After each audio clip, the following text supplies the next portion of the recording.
Olá, começa agora mais um Conexão Legislativa e no programa de hoje nós vamos conhecer a campanha Sinal Vermelho. E para nos explicar tudo sobre essa iniciativa, eu recebo a doutora Maria Cristiana Simões Amorim Ziouva, que é Procuradora Regional da República e ex-conselheira do CNJ. Doutora Maria Cristiana, seja muito bem-vinda ao nosso programa e obrigada pela participação. Eu que agradeço, Amanda. Esse espaço de vocês é muito importante para nós, porque falarmos sobre violência doméstica contra a mulher é sempre muito importante. Nós precisamos alertar as mulheres para que elas denunciem, né? E não só elas, nós vamos conversar a respeito disso, mas também aquelas pessoas que estão ali ao entorno delas, né? E, doutora, para começar esse nosso bate-papo, eu gostaria que a senhora explicasse para o nosso público o que é a campanha Sinal Vermelho. Amanda, a campanha Sinal Vermelho é uma campanha muito simples. Ela surgiu porque o ano passado, porque no CNJ nós vimos a necessidade de fazer alguma coisa para proteger as mulheres, né?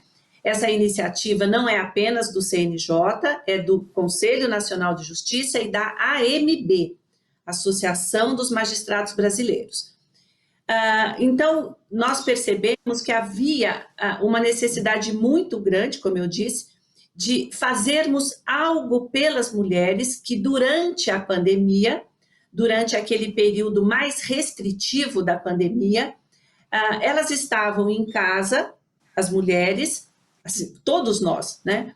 Mas elas estavam em casa, presas, muitas em cárcere privado, como o agressor, né? Nós percebemos também que houve um aumento muito grande, logo no primeiro mês ali do isolamento, no número de feminicídio, e também percebemos que houve uma queda, né, no número de notificações. Então, houve uma subnotificação, a procura da mulher à polícia, ao Ministério Público, ao Judiciário, caiu. Então, nós percebemos que algo estava errado e alguma coisa tinha que ser feita, né? Mas o quê? Bom, percebemos então, e isso foram duas juízas que desenvolveram isso, elas, porque nós temos campanhas parecidas com a nossa em outros lugares do mundo, né? Então, essas duas juízas, a Maria Domitila, aqui de São Paulo, e a Renata Gil, a presidente da AMB, elas então idealizaram o seguinte: veja, nós estávamos naquele período terrível de maior restrição que nós não podíamos sair às ruas, a não ser para irmos ao supermercado ou então à farmácia. Surgiu então a ideia da mulher pedir socorro na farmácia. A farmácia é um ambiente mais acolhedor, né? Aberta, muitas delas abertas 24 horas. Então, surgiu a ideia, inicialmente, da mulher ir até a farmácia pedir socorro.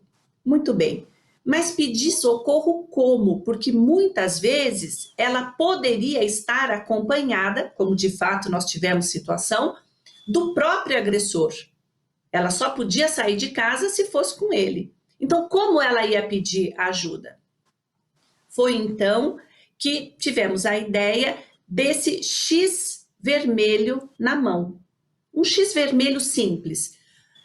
Pensamos a princípio dela fazer esse X com um batom, porque batom é algo que todas nós temos na bolsa, enfim, mas não necessariamente, Amanda, pode ser feito com uma caneta, pode ser feito de uma outra cor, enfim, é apenas um sinal, algo simbólico que diga, né, que ela está precisando de ajuda, que ela está sofrendo violência doméstica, né? A ideia, então, continuou, ela foi para frente e nós, então, idealizamos a campanha nesse sentido, ela chegando na farmácia, veja, não precisa dizer nada, é só mostrar a mão com o X vermelho ao farmacêutico ou ao atendente. Esse farmacêutico e o atendente, já assim instruídos por nós, eles iriam pura e simplesmente chamar a polícia militar. Eles iam ligar para o 190 e chamar a polícia militar. A polícia militar vem então à farmácia e se a mulher ali estiver esperando, se ela conseguir esperar, ela vai ser encaminhada à polícia civil. E lá ela terá um atendimento prioritário, tá bem? Caso ela não possa esperar, porque o agressor ficou em casa, ou ela tem filho pequeno em casa, também instruímos os farmacêuticos e os atendentes a anotarem o endereço, o nome daquela mulher, o telefone, para que a polícia militar, então, possa entrar em contato com ela.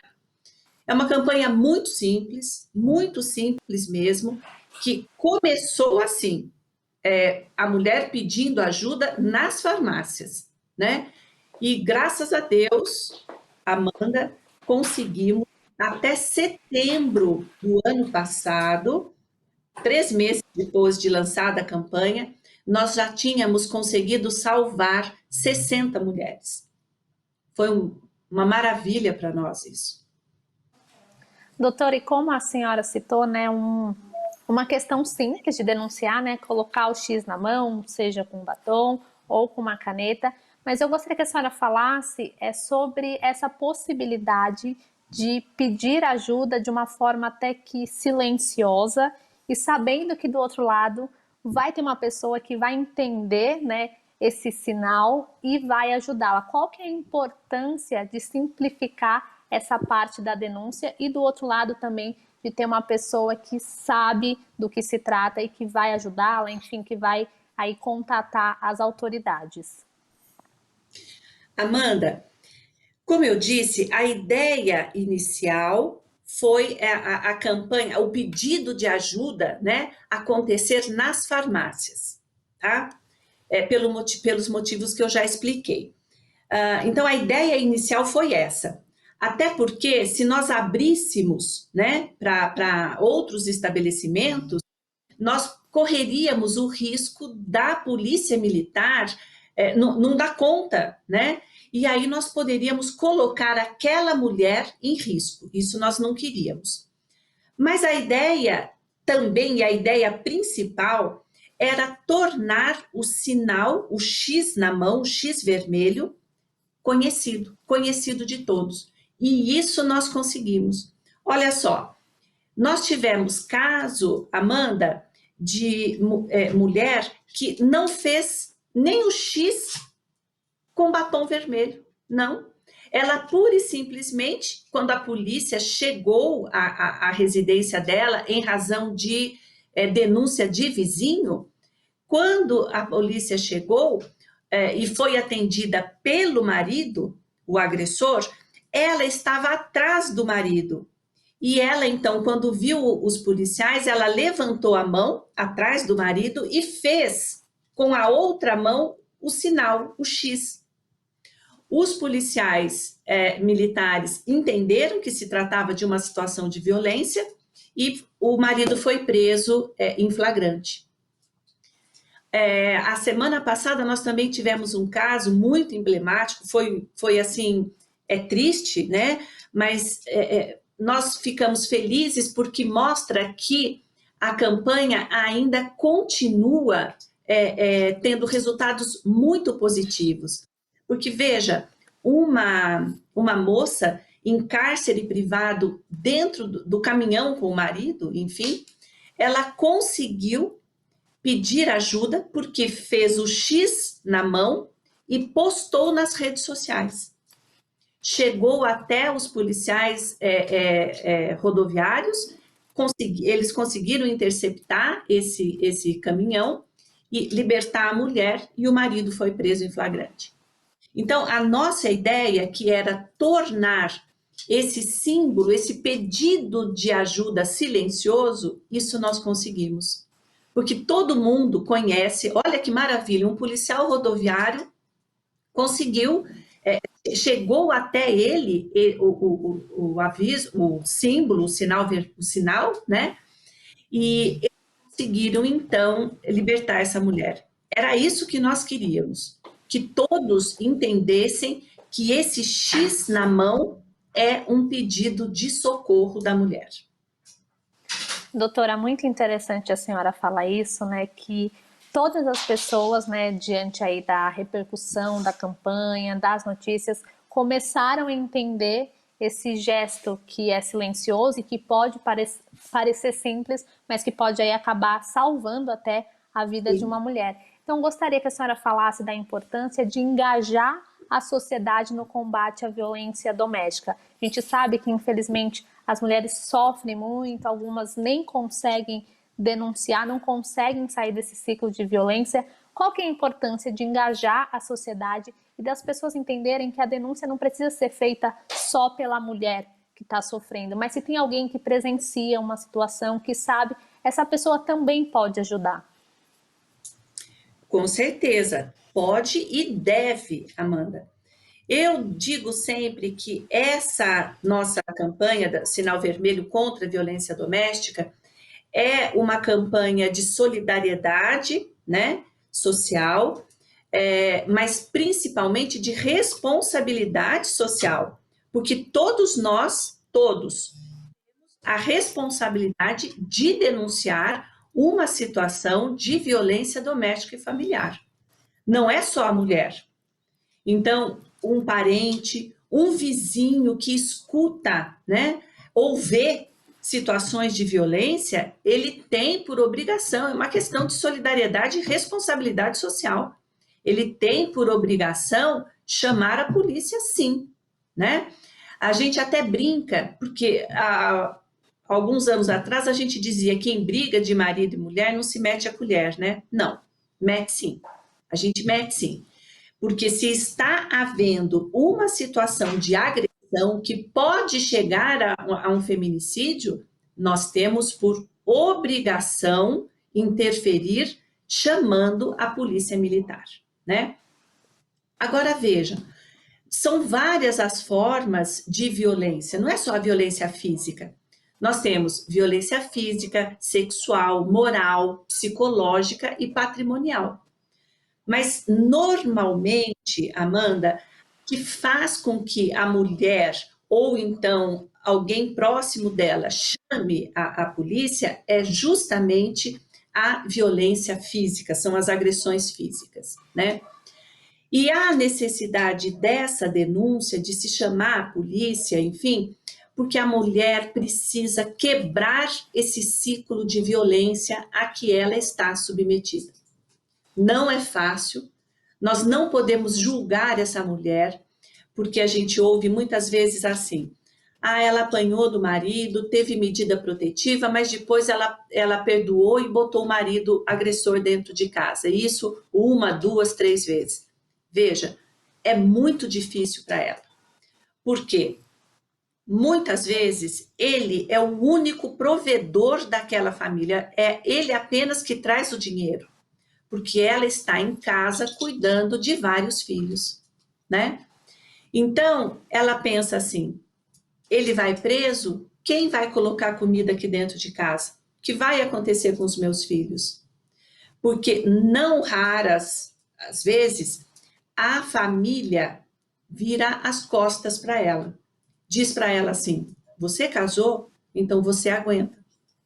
Não raro essa mulher mora com a família do marido, a família mora junto. Então ela pensa, né? E ela acaba sendo pressionada pela família dele. Como que vai mantê-lo preso ou como vai denunciá-lo e ficar preso? E mais, tem a questão afetiva, né? A gente não pode esquecer disso. Então ela pode amar aquele homem, gostar dele, enfim, a gente tem que respeitar, mas ela precisa entender que esse ciclo da violência precisa ser quebrado, né? E agora é evidente, a gente respeita tudo isso, mas se a família ou um vizinho está vendo que aquilo está caminhando para uma situação mais grave, que é possível o feminicídio, evidente, tem sim que denunciar. A senhora trouxe alguns pontos muito relevantes, doutora. Primeiro, essa questão de que, né, as pessoas falam, ai, mas ela foi agredida e voltou para casa, ou voltou para o convívio com o agressor. E como a senhora falou, é uma situação muito difícil, porque a gente sabe que tem mulheres que dependem do marido, que têm os filhos, então fica sempre essa insegurança. Exatamente. E a senhora citou também essa questão dos diferentes tipos de violência. Então, gostaria que a senhora prestasse aqui um serviço para quem está nos acompanhando, não só para as mulheres, mas para a sociedade como um todo. Quais são os sinais que servem de alerta e que indicam a violência, não pensando somente na violência física, que, claro, é muito relevante, que muitas mulheres sofrem, mas dos sinais, né, para que as mulheres fiquem atentas e possam reconhecer que elas estão sofrendo algum tipo de violência? Olha, Amanda, veja só, esse ciclo de violência normalmente passa por 3 fases, tá? Isso mais com relação à violência física, até a psicológica, moral, enfim. Mas veja, começa aquela primeira fase, a que a gente chama de fase de tensão. É quando começam, assim, aqueles xingamentos, aquelas agressões verbais, tá? Ameaças, tá? Uh, em algumas situações, ele só coloca a mulher para baixo.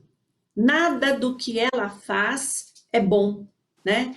Ela é sempre a burra, ela que não entende nada, nada do que ela fez está certo. Então, é assim, é essa primeira fase.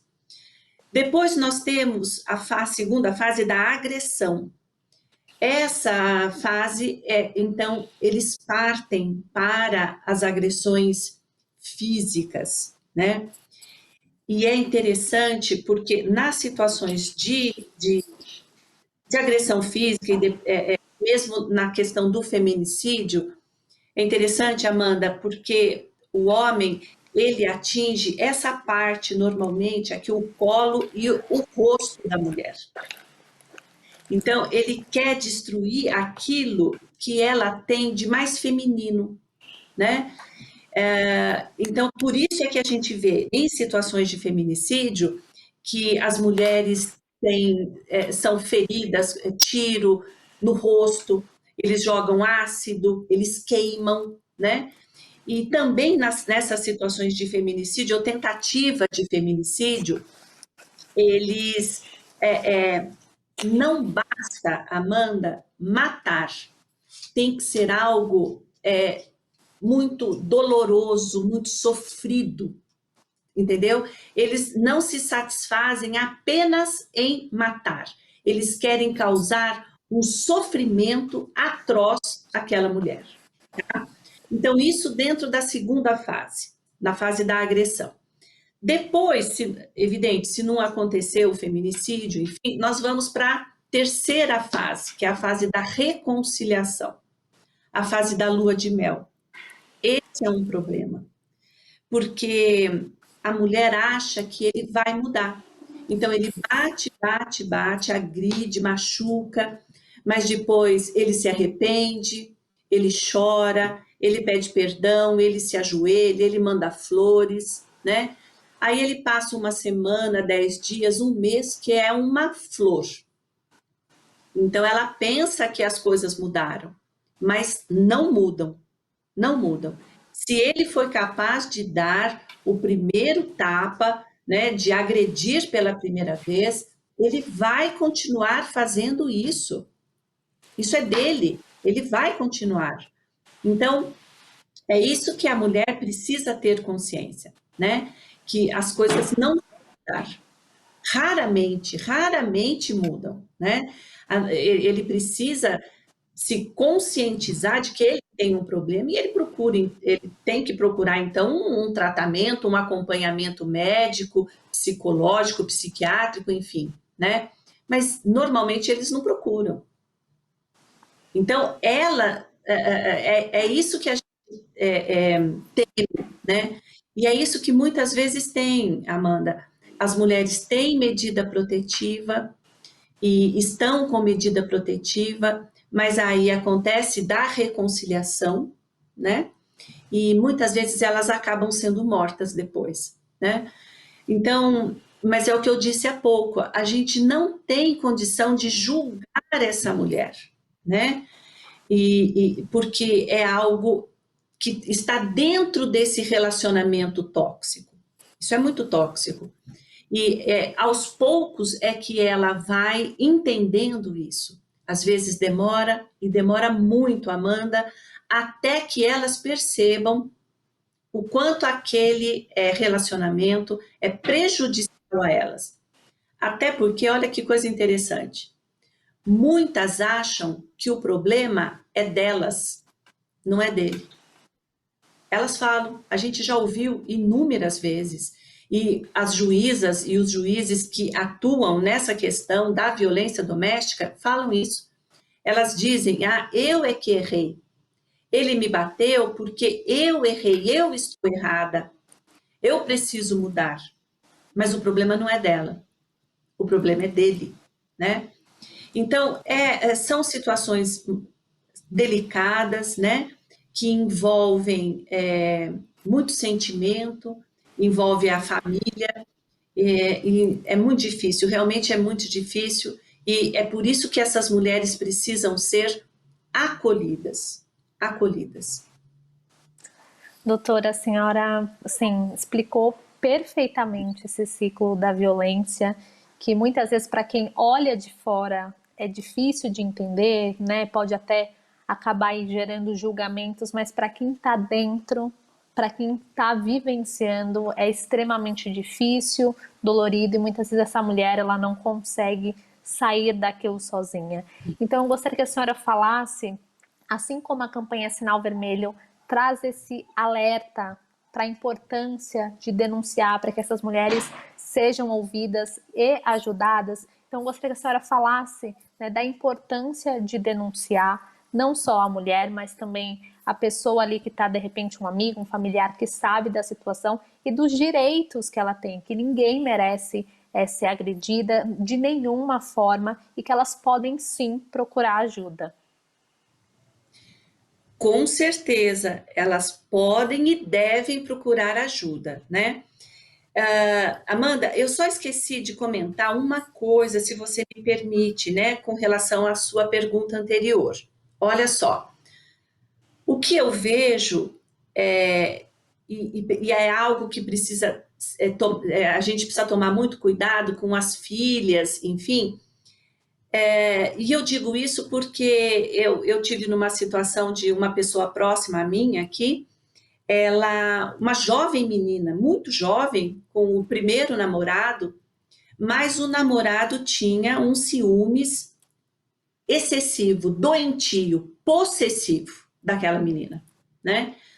Então, ele ficava questionando as roupas que ela punha, por que pôs aquela roupa estava muito curta, ou estava muito decotada, enfim. Era algo, assim, extremamente possessivo. Ele vigiava os passos dela, né? Para todos os lugares onde ela ia, ele tinha que saber. Ela chegava, ele pegava o celular porque queria saber com quem ela estava conversando, com quem ela tinha conversado. Veja, isso tudo são sinais de um comportamento que não é correto, no mínimo isso, não é correto, né? E que ela não pode aceitar. E, evidente, os pais também, vendo aquela situação, têm por obrigação orientar aquela menina, né? Que aquilo não está correto, que ele é um namorado, ele não é... Veja, parece um feitor, né? Isso não é possível. Isso não é possível. Aquelas situações de perseguição que nós chamamos de stalking, e que a gente pretende que isso seja criminalizado, aquela vigilância, aquela perseguição, sabe? que onde a mulher vai, ele está lá, ele persegue por telefone, fisicamente, isso não pode acontecer. Aliás, isso acontece, mas não pode deixar que aconteça. Tem que chamar a polícia, tem que avisar a polícia também nessas situações. Isso demonstra um comportamento, no mínimo, doentio dele, né? Então, isso também é um comportamento muito sinalizador de que nós teremos problemas com esse relacionamento e essa mulher precisa ser alertada, tá? Com relação agora à sua pergunta, eu vejo na denúncia, Amanda, a principal forma da mulher quebrar, como eu já disse, o ciclo de violência a que ela está submetida, tá bem? Eu vejo a denúncia como a principal forma dela quebrar esse ciclo. Não só a denúncia feita por ela, mas também, como já dissemos, por um familiar, pai, mãe, um irmão, uma irmã, um tio, enfim, como um amigo, um vizinho que ouve e que vê aquelas situações de violência, né? É absolutamente necessário. Porque, veja, nós temos situações, Amanda, em que ele, quando foi chamado à polícia, ou foi decretada a prisão, enfim, nós temos situações em que aquele comportamento dele para. Ele, às vezes, ele leva um susto, não espera que ela tome essa atitude, porque ele sempre a vê como muito submissa, né? Então, em muitas situações, essa perseguição, as agressões, enfim, acabam. É evidente que nós temos situações diferentes em que ele continua, apesar dela ter procurado ajuda na polícia, no judiciário, no Ministério Público. E situações que acabam chegando, inclusive, ao feminicídio. Temos. E aí as pessoas falam, então, o judiciário não faz nada, a polícia não faz nada. Não é assim. Não é assim. Essas situações em que ela tem medida protetiva e que depois acaba acontecendo o feminicídio, são situações mais pontuais, Amanda, porque não é a grande maioria. Não é a grande maioria dos casos, tá bem? Na grande maioria, nós temos, sim, situações em que a procura da mulher, pela mulher da rede de proteção, a livra de agressões futuras e até de feminicídio, né? Esses casos em que eu expus a você, de mulheres que têm a medida protetiva, que foram procurar a polícia, enfim, e que, mesmo assim, foram mortas, são situações mais pontuais, infelizmente. Existem, mas são mais pontuais. Eu não sei se eu fui clara. Foi sim, doutora, foi muito clara e eu quero agradecer muito a participação da senhora aqui no programa e já deixar o convite aberto para uma próxima oportunidade, porque é um tema que precisa de atenção, que merece ser explicado e agradeço muito a disponibilidade em participar do Conexão Legislativa. Amanda, eu que agradeço. Essa é uma pauta muito importante. Nós precisamos de vocês, da mídia de um modo geral, porque nós precisamos levar às mulheres essa questão da violência, né? E precisamos mostrar para elas que elas têm inúmeros direitos, e que elas não devem, não podem ser agredidas pelo simples fato de serem mulheres. Os maridos, os companheiros, enfim, não são donos delas, não são. Elas têm vida própria, né? Elas têm o direito de ser felizes. A Constituição garante isso. Elas têm o direito de ir e vir, elas têm o direito de trabalhar, elas têm o direito de se vestirem da forma como quiserem, né?